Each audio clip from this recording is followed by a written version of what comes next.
Good morning. This is Richard Spisak coming to you from the U.S. In the mountains of Tennessee. And I've got some poetry for you today. First thing is a piece called The Universe. I wanted to bring you all and everything, so here we go. The universe. The universe, of course, is all that matters, nothing worse. Nothing neither thinner nor fatter, that crazy, lazy, mad hatter stays the course, not such curse, without reverse, not even in the other purse. Of it all encompasses everything, including, of course, your brand new, shiny, diamond-plated, primal, understated pinky ring. No, not ever edge, no separate thing, no spilled beverage.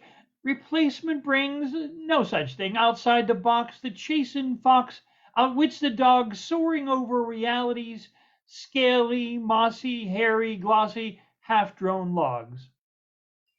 You might think, take it outside, when some brassy, classy bell might ring or in passing collide with some other thing. Sure, we're clear, we encompass a lot, even all of the energy, everything, my dear, by heaven's trumpets hot with beer.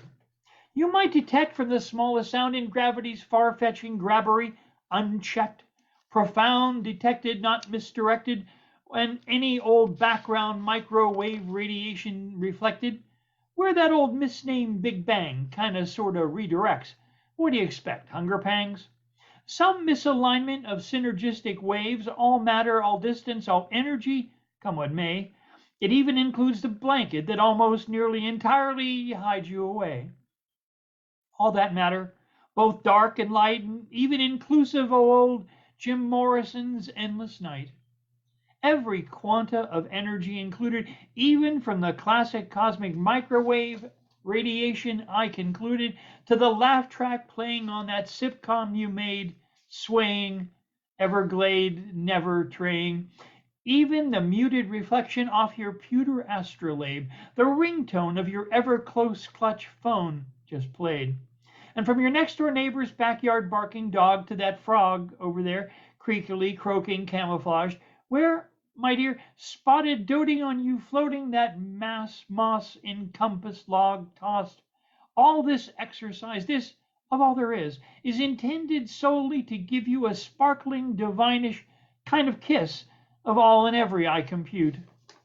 Is worth more than any old savior's worn-out suit.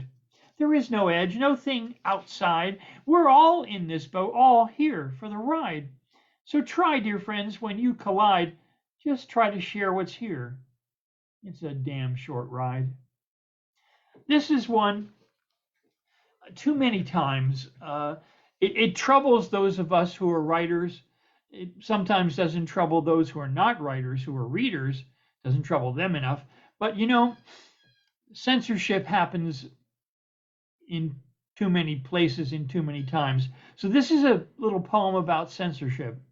It's called It's the Books That Aren't There That'll Really Get You, I bet you. The books that aren't did far more than scare him and cost him his job. The filthy, bloody gob marked him as skylarkin. Wasn't a frog on the log that bit him, was the governor that reached down to get him. A picture of the stricture of a library, school leery of tweaking the gov cheery, an empty library shelf that he showed himself. He sent it, the picture, to the paper like a bloody drawn draper. The publicity do what publicity should. The picture went viral. There could be no further denial. The governor saw the picture. It placed him face down in a stricture. He couldn't deny it. It caused him sort of a mental fentanyl riot. He reached out and grabbed him. Right there, he nabbed him. This guy with the governor did a show and tell. He didn't yell. He didn't protest. You probably know or can guess the rest. He simply took a picture of empty bookshelves. The governor demanded. He expanded. What the hell's empty shelves? Maybe it was elves. Are you running for president? I sort of kind of resent it. Surrounded by rebellion, that damn statistical magnician tried to tell him we raided her place, put guns in her face for telling the truth. That utterly contemptible candy baby Ruth. Besides, any book review shouldn't take more than 2 minutes. But This teacher is gone. No need, no long heated firing squad at dawn. But then again, soon enough they'll come. Can't you hear the beating of the numb, the bleeding and the beating of the dumb? It'll be the first resident president to strap on a gun. Then we'll see the line where I define exactly and impactfully what legislation exactly is mine. I'll draw the line with the barrel of my presidential pistola like some kind of actual controller. Ain't my humor drolla? I'll bet you $1 they won't hardly holler down there in Florida. I told you about that Clemente book. No, you probably shouldn't look. Now, many of us are concerned about AI. We were told that automation would free us. Well, it did, except what it freed us for no jobs. So there's a new concern, the AI, where they're replacing knowledge workers now with computers. So this is a kind of a reminiscence back to an earlier age when there was someone who opposed this new technology, this new wheel thing. So here we go. This is called this new wheel thingy. This new wheel thingy makes my bingy smart. And if that's the part that means they're smart, well, I'm walking. That's what I'm talking. Then this new thing fire, I'll take a pass. It'll never last. Burn my food? You got to be crazy, you silly good. Then horses. That's what they're for. I'm here. I'm talking, not me, my friends. I'll be walking. Because, for any new technology, there are those who say, no, not now. So let's leaven our concern with maybe a little thoughtfulness. This one, many times poets are concerned about this piece or that piece. I thought I would take an example and try to write a poem about everything, the whole human. So this is called Being Wholly Human. Being human is quite droll, always in and out another hole. First, of course, the gate presents and where we came from and where we went. Then the birthing stage is next, and all this is quite the whole of sex. In and out another hole. I'm mad, it seems quite droll. Opened up a pair of windows. Often these two glaring gobel holes gives us glimpses of the world. All that worldly stuff unfurled. Or so it seems that's what we're in. When these two twin holes beneath our eyes, our noses begin. Another of the piercings of the skin, which, unless they're stuffy, are quite prized right there below the dark, beneath your lovely eyes that shine. The air comes in a grand, and usually we take in all we can. Ever seems equal to do so for woman and for man. Then the mouth, a wondrous place. Food goes in and kisses out. Without it, oh, good my Lord, how could we shout a single word? Then, of course, our balanced ears, one on each side of head, appears quite balanced there, despite what Van Gogh might, in an unbalanced despair, on some lonely, friendless night reveal. Then, of course, we've got a few more holes a little further south than our nostrils and our mouth. Any investigations there we'll do without. Although without them, there's little doubt how then a human, little human, without a place to let it out. Sometimes our ends together fit, and somehow fires thereby are lit. Wholly human. This is one, there are people that we call free thinkers, people who think for themselves.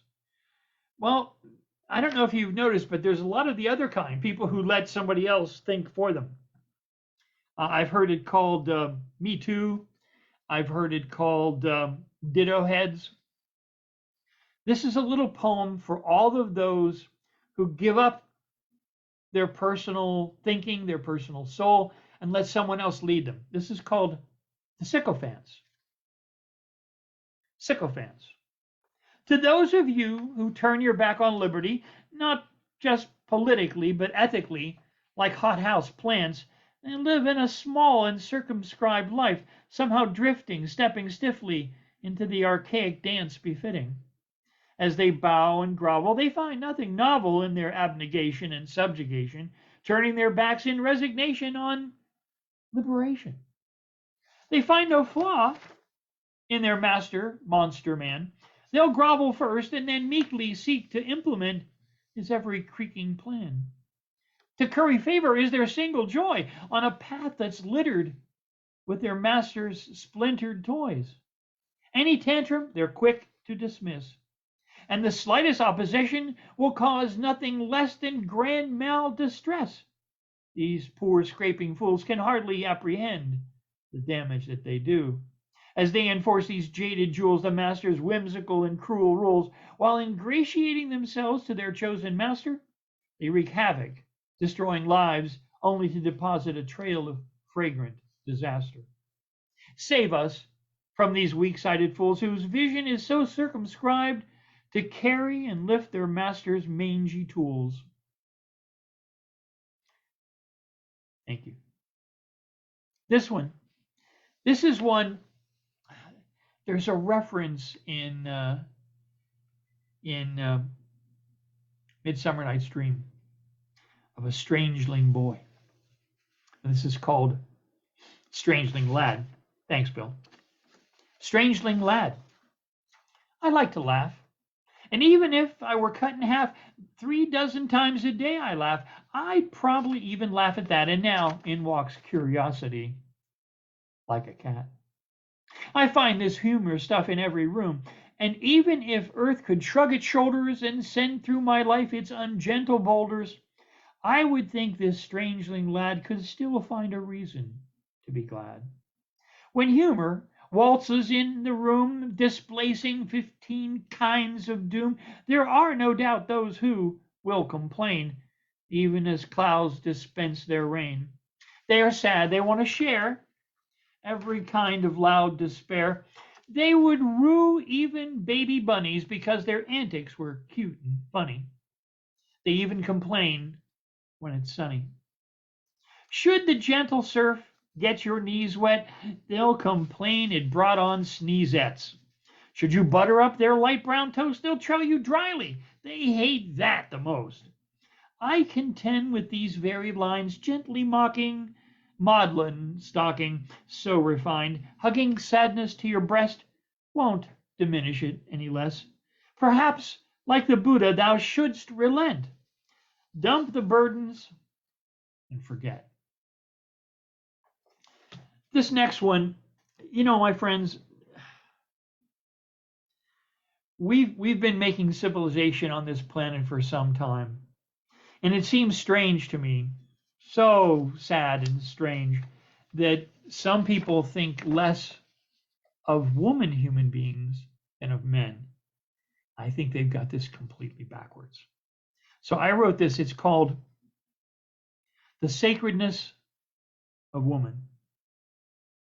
Our sisters, wives, lovers, they're our partners, our aspiration, inspiration, teachers, lovers, mothers. They are our gateway to this world. At one point, we all lay within them, curled. Ironic, every tonic in a barren world, she who grants us our first shelter and gives us to the world unfurled, after such nurturing, all our sustenance, every pleasure and joy, these are the gifts that women give every little girl and every little boy. Pure irony, this great gift giver is so abused when she carries every burden in which her life is suffused. The sole power to grant or deny even life, and with all that her seasonal nature vies, enacting the rivers, the oceans, the tides, beyond all the stars, we uplift her and place her high.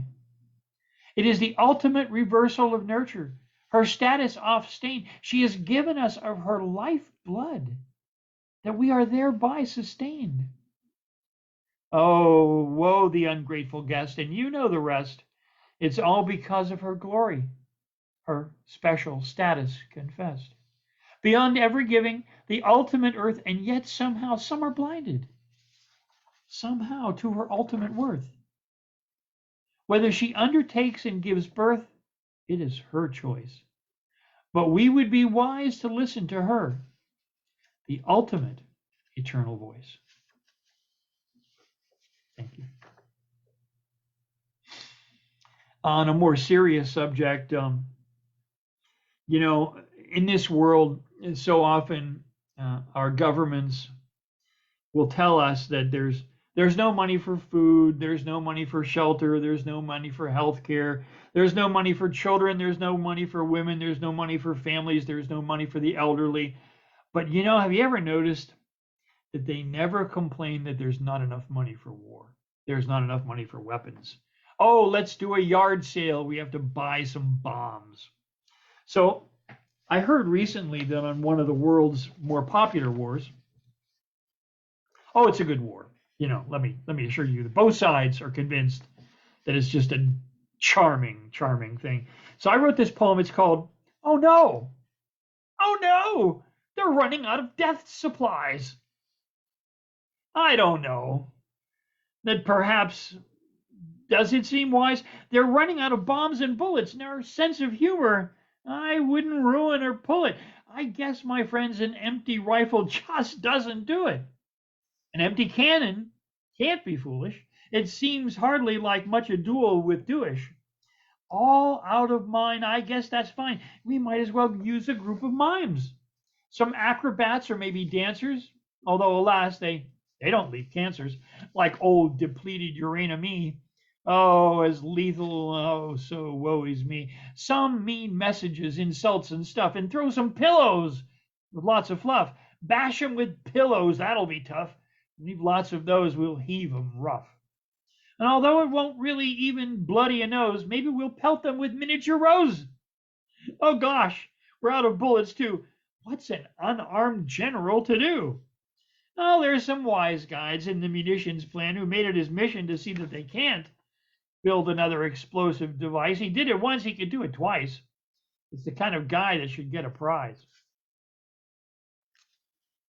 Yeah, not enough war supplies. Wouldn't that be nice? Now, speaking of noble souls, and I ask you to think for just a moment of Miss Nabizada. Miss Nabizada was a girl from the Afghan hills, a woman, a young woman who decided she could help her country. So she took upon herself that incredible burden of serving her people. And she went to the legislature and she helped the people, the families, the children of Afghanistan. And the Taliban came.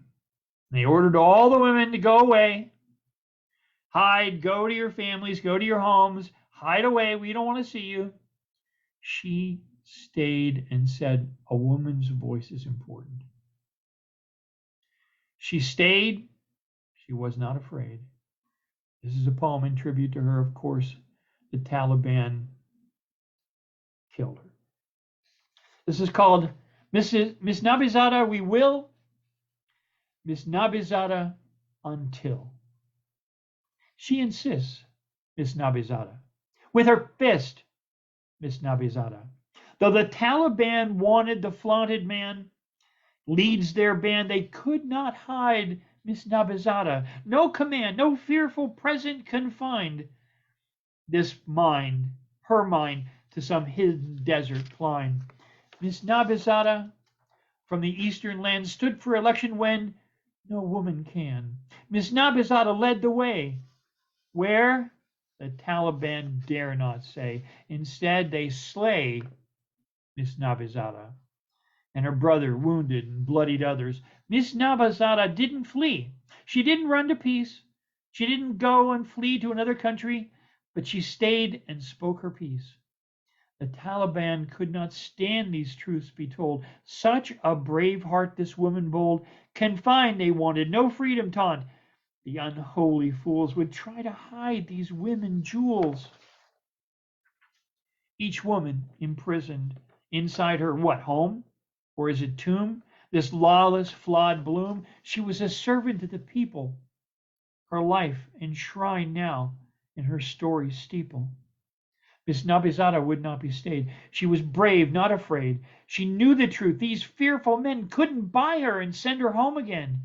These men could not stop the mighty heart. Miss Nabizada played her part. Hannah Newman of the European Parliament said she was killed in darkness, but the Taliban build their system of gender apartheid in full daylight. Will you remember, Miss Nabisada? Will you? Now I turn to our environment where there are a few concerns. There are a few concerns as yet. This is called missing ice. I don't know if you noticed it. There's been some odd weather lately. Keeps getting odder. Rain in wrong places, snow in wrong places, wind in wrong places, crops. Well, you know the rest. Okay, this is called missing ice. Missing ice. I'll say it twice. Climate change is some device. Save the Arctic. Oh, that's cool. Man has broken all the rules. The CO2 is shooting up. What's that you're drinking in that cup? Greenland seeing first historic rain. Though, where it disappeared to racks my brain. It's lost where permafrost once hid. It no longer does what it used to did. A 4, that was the glue that held where we walked and what we smelled. When permafrost is gone, the water sinks. That's where the Arctic lakes went. Fever blinks, the missing links, the frost is gone. It no longer glues the rocks and stones we used to use for the foundation of where we walked. And about that old climate change, we should talk. It's not important. We don't have time. Boy, you've got that right. We may very well be out of climb. Out of climb. Now this one, my friends, you know, I urge you to think of the universe and us as we play our small part in it, as each soul is important. Each one is beautiful, with their pain, with their fevers, with their beauty, with their youth, with their elderliness.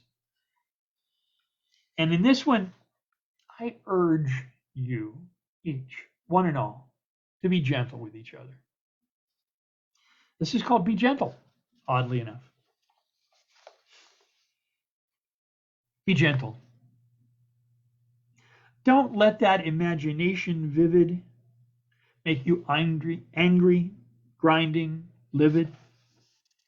Each time we pinch ourselves in anger, we steal the babe from our tender manger.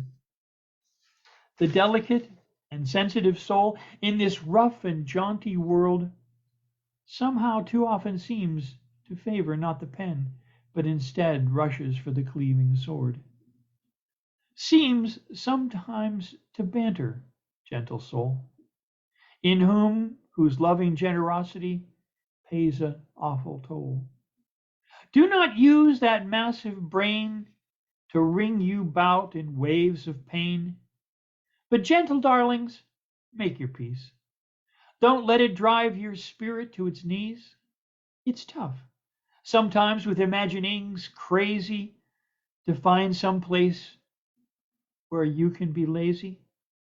Be gentle on that pretty soul whose colors can decorate the garden whole. Be gentle with your heart, dear friend.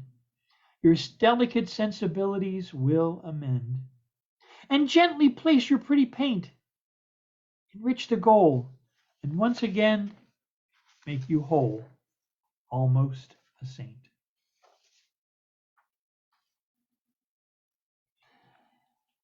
I hope you enjoyed that. I've had the good fortune to be blessed as a poet for many, many years. And I'll leave you with this thought of our dear moon out there in space. You know, we hear moon time, moonshine. We all look at the moon and its cycles. But it seems that scientists want to provide another cycle to the moon. They want to add a special kind of lunar time. So I wrote a little poem about that. I call it Lunchtime on the Moon. They say it's desirable to have a time zone on the moon that's reliable.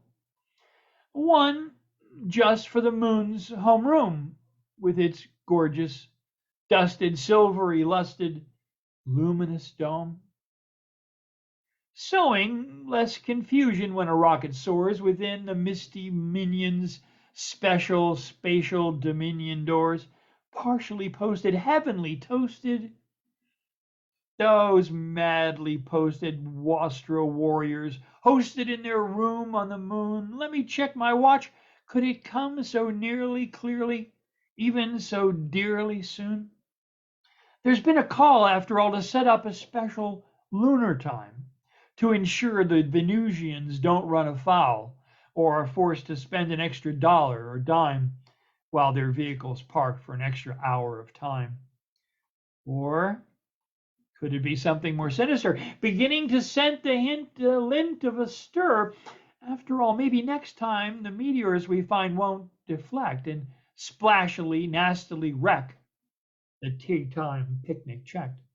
But don't worry, there's no real hurry. We've time, perhaps, unless it lapsed, the cosmic clock ain't yet collapsed, running down or just relapsed, spending the time they just don't have. It's a little more than that brand new crater that I found, I guessed, excavated perhaps last night in the ground. When the dark, profound, darn right, we didn't hear not even the tiniest sound, no air, but the moon did quake all around, unless it was just some mistake. And then there's that mission of munitions there on the moon, carving up moonscapes sometime now, somehow militarily resumed. I think it's quite fitting, as they're sitting there in the lunar surface where there's no air about, some astral lab in a square there upon its face. No air at all around the place. I only hope, while their plans are airing, whose munition ships aren't there in the airless spaces daring, or we may yet find new reason and new time for despairing. I hope you've enjoyed this verse. I have been a writer for nearly 50 years now, sharing my work. I have to say, the good people of Fertile Brains, especially Maestro Kumar Prasanna, is such a wonderful host. And the events that he hosts, the Fertile Brain events, bring poets from across the globe.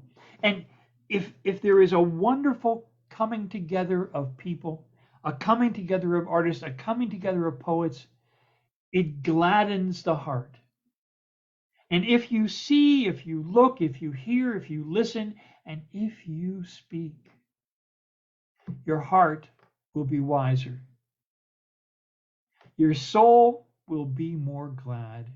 I couldn't think of a nicer way to talk about writers and artists than to say fertile brains.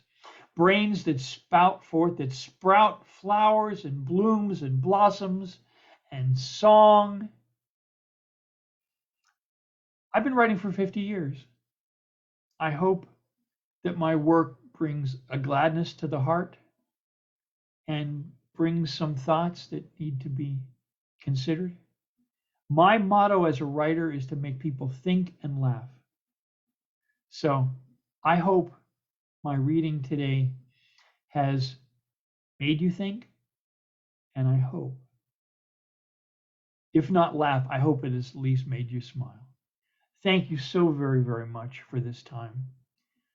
I'm Richard Spisak in the mountains of Tennessee, celebrating you wonderful poets, you wonderful human beings, you wonderful earthers.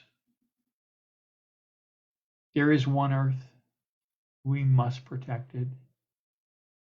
Thank you so very, very much.